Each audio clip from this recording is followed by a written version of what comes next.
some of the readers wondered about the Ultimate Fighter 11 and whether or not there have been any fireworks yet with Tito on the set, anything like that. I really can't talk about stuff on that. Most stuff with me and him pissed me off is him talking shit off set, but for interviews and stuff.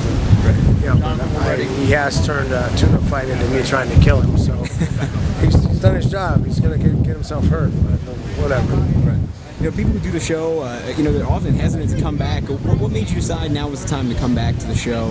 Well, I did season 1. This is season 11. So right. I had a little bit of a layoff, so it worked for them. To get me back in, and it works for me too. Getting in a pre-camp shape while I'm training these kids, it works great for me. So when I'll come into camp ready to go. So after having almost a year layoff, so it's works out good for me. Yeah. You told a fight that you wanted to try and get that light heavyweight title back. How many fights realistically do you think that would take to get to that point? I mean, it's going to take this one to knock Tito out. Next, probably another one to prove Dana that I'm ready to be back contending, and then a contender fight probably, and then a title fight. So I'm gonna have to win 3 in a row probably to get a shot at it. Does that kind of line up with you with how many you think you've got left before? I mean, is retirement in your mind at all in terms of how many you got left in the tank?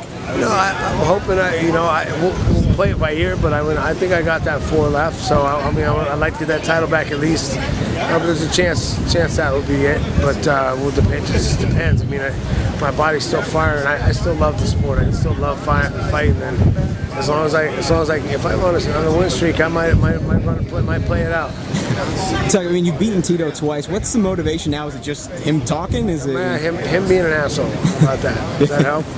But other than that, I was looking at it a tune-up fight, but I figured he would motivate me sometime during the show, and it took him less than a week of being on the show for me to want to kill him. So he should have left it alone and let me take it as a tune-up fight, But now I'm out for blood. I really do want to hurt him. He pissed me off. Yeah. Looking back on one of your other TV experiences, you did the whole Dancing with the Stars thing. You've had a little time to reflect on that. Were you happy you did it? How'd you like it? I was happy I did it. It was fun. We had a good time with it. I wish I could have done better, but that's, I'm competitive. I like to do things, but it was tough for me. It was so different than what I'm used to doing. So different. Okay. You talked about Dana White had said he was kind of worried maybe about your health possibly. If you fought for too long, you kind of. I mean, you're a friend of his. Is it tough to hear that? The honest thing is, that's what he honestly feels. We don't always agree about things, but that's how what he feels, and it's not as a businessman. I mean, he's doing it as a friend. I mean, that's how he feels. So I understand it, but ultimately, I got to make my own decisions. Right. And I'll make those decisions. I'm still able to talk plenty fine.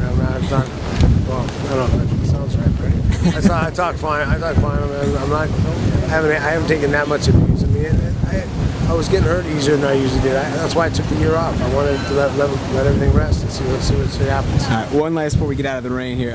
If say you beat Tito like we think you're gonna. Who would you look for in maybe a fight in between the interim? Any idea? That's up to them. Yeah. I mean, that's up to Dana. I don't care who. I'd like a title contention fight and then a title fight, the third fight. But I'm guessing he's gonna have me fight someone else to prove that I'm still back in it. And that's kind of how I see it going. And we're just gonna keep arguing about who I fight.